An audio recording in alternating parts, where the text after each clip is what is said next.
Bismillahirrahmanirrahim. Assalamualaikum warahmatullahi wabarakatuh. Perkenalkan, nama saya Fitriana, NIM 170303094, Prodi Ekonomi Syariah, kelas C semester 6. Baik, di sini saya akan menjelaskan materi mengenai fokus kajian sosiologi tentang konsumsi.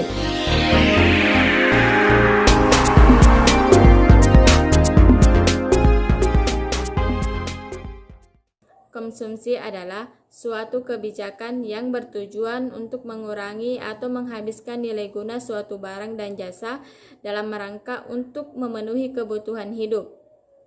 Konsumsi berhubungan dengan masalah selera, identitas dan gaya hidup. Konsumsi dapat membentuk identitas seseorang dan barang-barang simbolis yang ia konsumsi.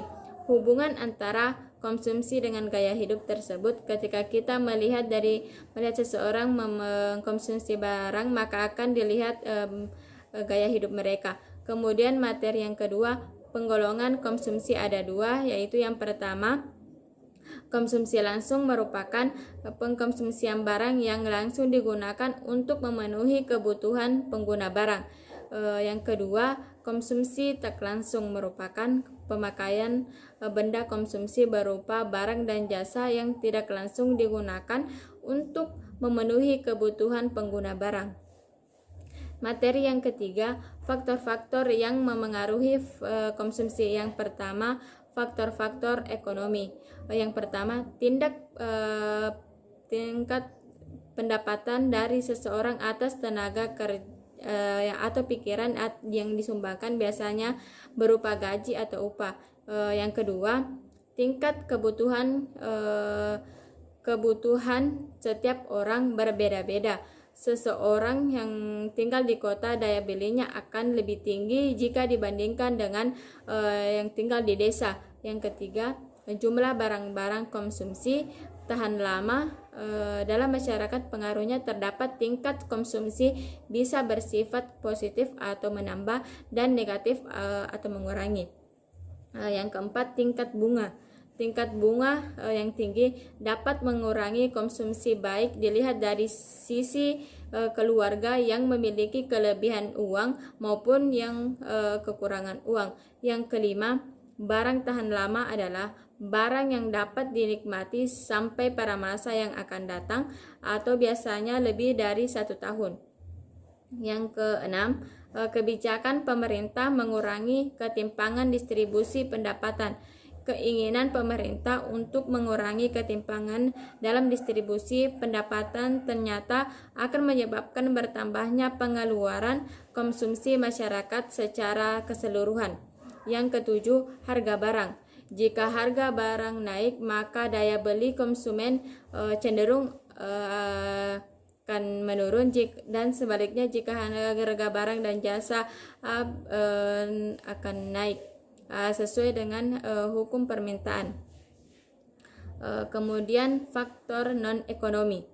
Yang pertama, kebiasaan masyarakat dalam dunia nyata sulit memilah faktor-faktor apa yang mempengaruhi sehingga menyebabkan terjadinya perubahan peningkatan konsumsi.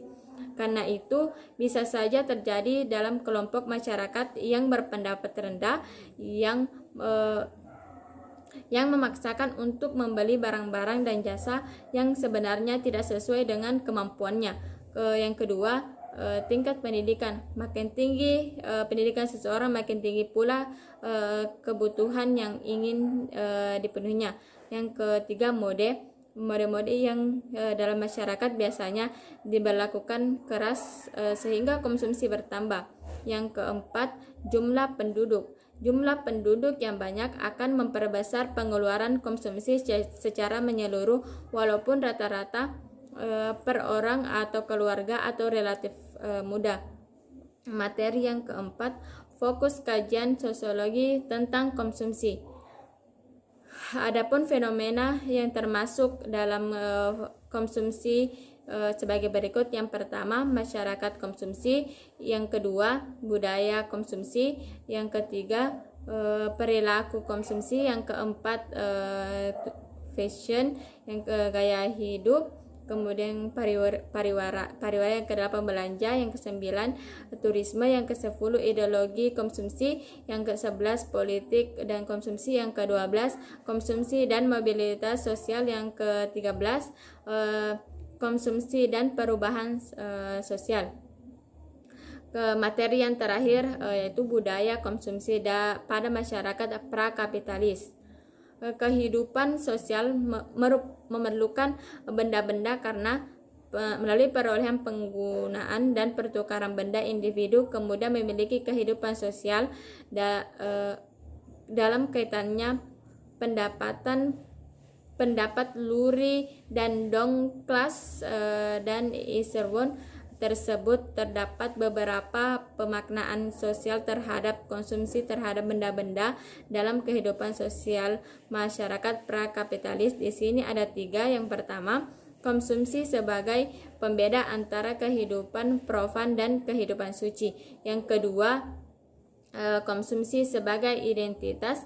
Yang terakhir, konsumsi sebagai stratifikasi sosial. Mungkin itu saja materi yang saya sampaikan. Mohon jika ada kekurangan mohon dimaafkan, dengan ucapan billahi fi sabilil haq fastabiqul khairat. Wassalamualaikum warahmatullahi wabarakatuh.